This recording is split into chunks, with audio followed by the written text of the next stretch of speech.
On today's wrestling news, Becky Lynch and Charlotte have backstage heat. Andrade shoots hard on WWE. The tournament brackets have been announced for AEW's TBS title. And Braun Strowman looks set to debut on Impact. Are you ready? Are you ready for the news time? Yes, my name is Phil Chambers and I'm joined by Gareth Morgan to talk all things wrestling. But before we get into it, make sure you like the video, comment down below what you think of all today's news stories, subscribe to the channel, and in the description there's little timestamps to each individual story, so click them and off you go. But first up, it is Becky Lynch and Charlotte Flair. They were supposed to be doing a big title swap thing on SmackDown because that's a really exciting way to do these things. So yeah, it was right at the very end of SmackDown. Sonya Deville was out there and she was basically just asking them to swap the belts. Like, you're off to Raw, you're here on SmackDown. Let's just do a swap and go our ways. Neither woman seemed very impressed with this in the ring. The crowd was chanting Becky 2 belts throughout it. Charlotte looked really reluctant to kind of give up her Raw title. And then Becky kind of reached in just to grab it off her, and Charlotte kind of pulled it away and then just dropped it on the floor. And then Sonya Deville was like, just pick it up. So she picked it up, gave it to Sonya Deville. So instead of passing the belt, Becky threw her SmackDown title at Charlotte, and then they got the belt swapped eventually. So it was all a bit of a weird little moment. And then afterwards, like, Charlotte was like, oh, you want to be Becky 2 belts? Well, how about this? Like, winner takes all tonight. And the crowd goes wild, obviously. And then out comes Sasha Banks. And she's like saying that, like, Charlotte, if you think you're just going to come over to the blue brand and take over, bitch, you're out of your mind. She said the B word. No! To which Charlotte said, like, oh, Sasha, this is a PG show. That's not very nice. I did quite like that as a response. And then Becky just kind of buggered off, saying she's off to Raw. She's going to let these two figure it out, and she'll see one of them at Survivor Series. And then Sasha and Charlotte had a bit of a brawl until they were broken up. So that was the end of the segment. But this is where PW Insider comes in, because Mike Johnson is reporting that multiple sources have said to him that there was a backstage confrontation between the two champions. Now, before this went down, Charlotte was voicing concerns that she didn't want to look weak or make her championship reign look weak by doing this segment and just kind of swapping the belts. But in spite of her concerns, the segment just went on as planned anyway. And however, the bits in it where Charlotte dropped her belt on the floor and where Becky threw her belt at Charlotte were not planned, and that is not how it was supposed to go. So after that, there was a confrontation between the two backstage, where Lynch and Flair, like, Becky Lynch was saying that she, like, Flair had allegedly disrespected Lynch by, like, trying to make her look bad in the moment. And one source stated that there was loud words between the two, but they were told that it wasn't like a physical confrontation, it was just a very heated argument. So it's all kind of kicking off around this sort of championship belt swap, and personally I am completely behind Charlotte Flair on this one. It's a really, really dumb segment. They've done it before and it just doesn't make anyone look good. And then the way it all went down in the ring kind of almost devalues both of the belts, the way that both of them were treating the belts, and obviously no one was happy with this situation, and it was just stupid all around, really. Yeah, and it made for incredible car crash telly for a moment. It was great. Sonya Deville was just staring at Charlotte Flair like, what are you doing to me right now? Stop.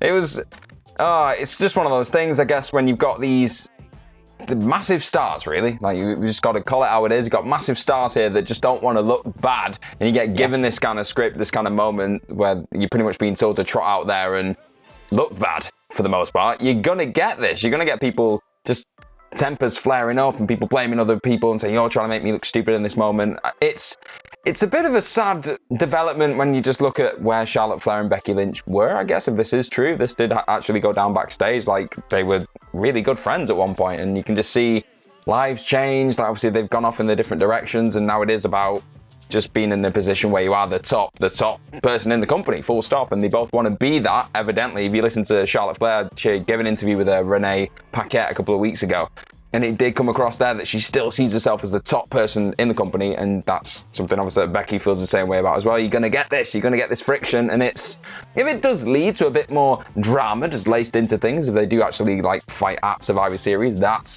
we like this. We like the lines blurring. It makes everything a bit more tasty. But Charlotte Flair just waving the flag right now for the most part, just for this thing being stupid and just, yeah. pretty much saying what we're all thinking. It is a weird thing to do. Don't do it. You wouldn't do it with your top world titles. I'll say it. I'll throw it out there. You wouldn't do it with your WWE and Universal Championships, so don't do it with the women's titles either. It's silly.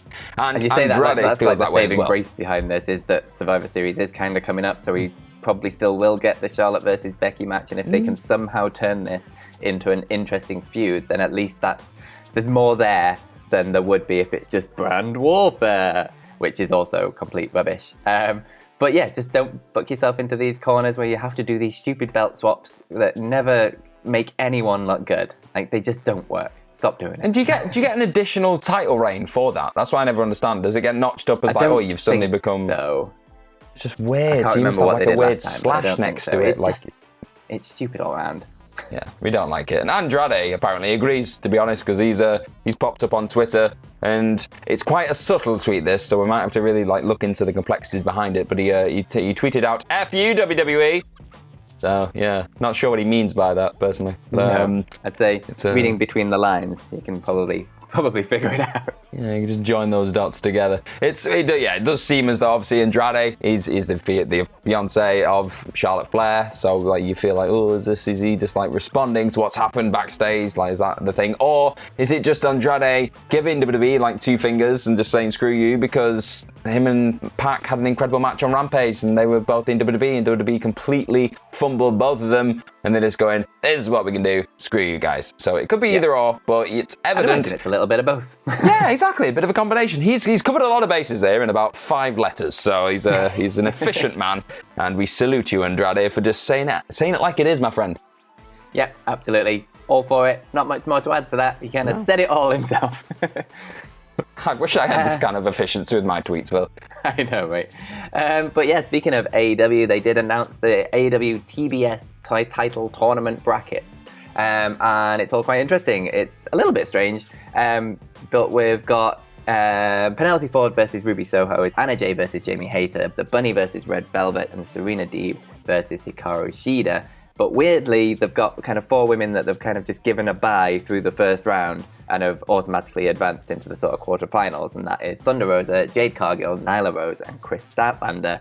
So Thunder Rosa is going to meet whoever wins between just can't speak today, Anna Jay and Jamie Hayter. Cargill is going to wrestle either the Bunny or Velvet. Nyla Rose is going to face either Serena or Shida, and Statlander will face either Ford or Soho. Obviously, Ruby Soho and Penelope Ford have a little bit of a thing going on, so that's kind of why they'd want to do that. But just a little bit of a odd tournament setup where they haven't just given 4 people random buys. I don't quite understand. Yeah, I don't know if it is ranking based, if they're kind of going down that route with it. But again, it does always feel a bit weird. It's I get your rankings are supposed to mean something. I don't know if that is the case right now. I'm not really brushed up on my AEW women's rankings at this moment in time, but yeah, if that is the case, it cheapens the tournament a little bit. It'll still be great. Some of the matches, the potential matches are going to be class. Yeah, that's a field. That is a serious field. Looking how far this women's division's come in the last year or so, this field probably wouldn't have been possible at all then. If, you just look at it then. So just seeing where we're at with it, it's great, absolutely. Really. They've made a lot of progress. So I'm really excited for this. My personal pick, obviously, I want Ruby Soho to win this whole damn thing because she's just awesome. But there's a lot of people in that bracket I'll be happy with as well. So it's all good to me. Yeah, absolutely.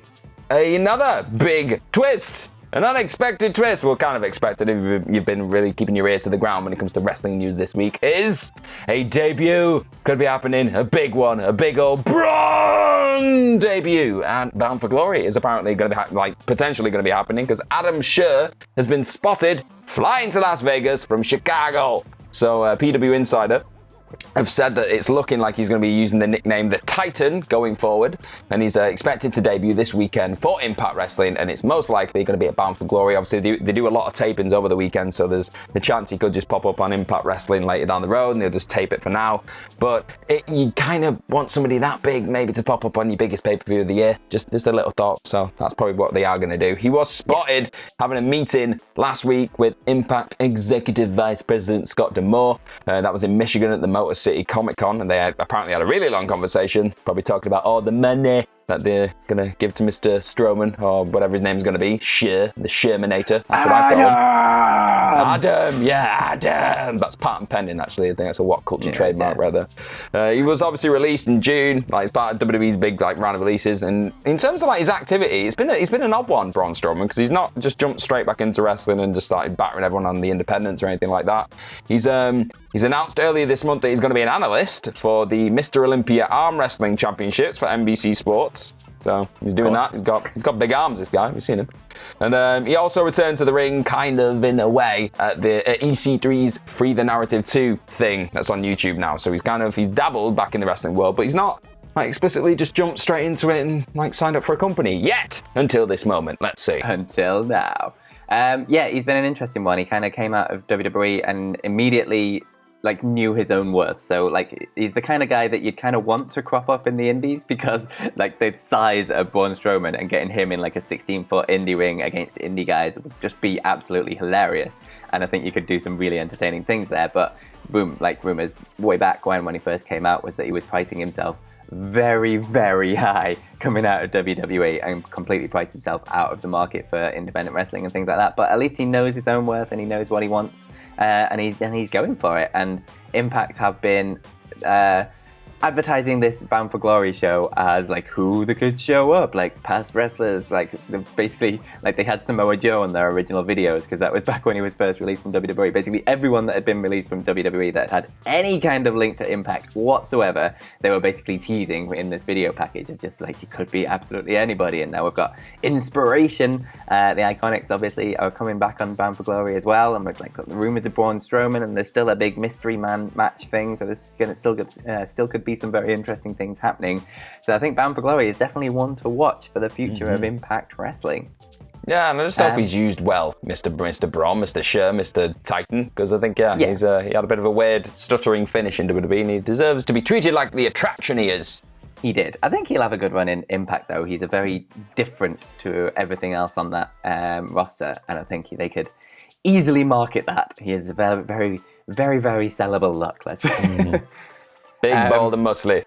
Yeah, good stuff. But let's move over to your Twitter questions. And the first one comes from Luke Cullen, who says, if you were a pro wrestler, would you rather be booked really well as a mid-card champion or be booked below standard as a top world champion? Ooh. So you're pretty much asking, do you want the acclaim or do you want the big stamp that says you've been a former world champion? Star power or the work rate IC title run? I want the glory, Phil. I want the big world title belt, and I want all the pictures and all the press tours. Yeah, I need that. I need that in my life. So I go for the poorly booked world champion. Yeah. Yep. I'll take the Jinder Mahal one any day of the week. Tippy top, baby. That's the one. Need the money. Why the hell not? That's where the money is. Next question comes from Mark Solid. I'm glad we agree on these things. I was going to say, we're just so soulless. This is it's far from a wholesome channel, isn't it? Immediately selling out everything. Why not? So Mark Solid says, morning homies, thoughts on eventually having underutilized former NXT talent who are possibly going to leave soon, going back and putting over new talent in NXT 2.0. If so, who would you want to see? He'd pick Tony D'Angelo versus Kevin Owens, which honestly, I don't think I can top that. That's pretty damn good. Yeah, I'd just love to see Kevin Owens' sarcastic, like, disapproving face of Tony D'Angelo just going full, like, what you doing, buddy? Yeah, forget about it. And just being like, D'Angelo trying to bribe him at the beginning, and Kevin Owens just dropping it on the floor, like, what are you doing, mate? Just stun him. That'd be cool. I'd also like to see Braun Breaker versus Sami Zayn. I think that'd be beautiful. I think that'd be great. And then you got people like Asuka. You could just, bring Asuka back. Asuka could do some serious work with some of the women in that division. That'd be a hell of a homecoming. And she'd just suit the aesthetic right now. It's all very colourful. Yes. That's Asuka. It's built around her look. Yeah, I'm with you on the Asuka thing. Asuka versus pretty much anyone on that women's roster now would be absolutely fantastic. And she'd have a lot to offer in terms of experience and teaching them new things. I'd be hugely down for that. Asuka versus Candice LeRae. That's what I want in my life right now. Oh, yeah. Might have to wait a while for that one, but that'll be good. Yeah, that's true. Final question comes from Kuyalavan. Expertly done, my friend. Twitter. I'm sure I've nailed that. Pretty sure. Sorry if I haven't. Who says, what are your top 3 best finishing stroke signature moves of all wrestling? Good question. Oh, that's a very good question. I like Goldberg spear, followed by Big Show spear, followed by... But no, we're not doing this. So on Goldberg, I actually really like the jackhammer. That was always that was a favorite of mine as a kid. And I like the F5. That was good. Yeah, all about the F5. That's just all. That still pops me to this day. It's incredible. And then I've got to go high flying for one of them. I like the frog splash. I go Eddie or RVD. Either one of those. Their frog splashes were just chef's kiss. Fair, like it. I will go for the worm for obvious reasons. And the Blue Thunder Bomb, just because I really like it. Or maybe, I can't remember what it's called now. Baron Corbin's thing, the End of Days, is also really, really good. It's a good move. His other one that he does. I remember. Tippy top of all of wrestling moves is 100% the Rikishi driver. It's incredible. I love it. Even if it is slightly incredibly dangerous, it looks absolutely fantastic. Thought you were going to go stink face route there for a second, Phil. Got a bit worried. I'm going to lie. That was edgy stuff for a minute there. Not going quite there. It is quite good, let's face it. Bring it back. Rikishi. Put him in the bloodline. I know, right? Let's change get the Jacob game. Fatu in there as well. Why not? Load this thing up. We're going to go down a route here, Phil. That's a trick. On that note, let's leave it. Thank you very much for joining us. Like I say, like the video, share the video, subscribe to the channel, comment down below what you think of all of today's news stories, including what all your favorite wrestling moves are. Let us know. And while you're at it, perform them on your friends as well. We encourage it. Indeed. That's what I used to do. That's how I figured that the crippler crossface really, really hurts. There's a horrible backstory here. I'm sorry, Darren, if you're watching. He did not have a good day. I can see him in the comment section already. This is so good. Also, swanton bumming off ladders onto mattresses in my backyard. I may have done a bit of backyard wrestling. There's video clips out there somewhere of this. This is good. This is good. I want to see this detour. But yeah, if you want to find out more about this, follow us on Twitter. You can follow me at PhilMyChambers, and you can follow Gareth at GMorgan04. If you really want to after this. I wouldn't. And what else? Yeah, that's the end of the video. We're good at this. Keep backyard wrestling. Bye. Have yourselves a bloody good day.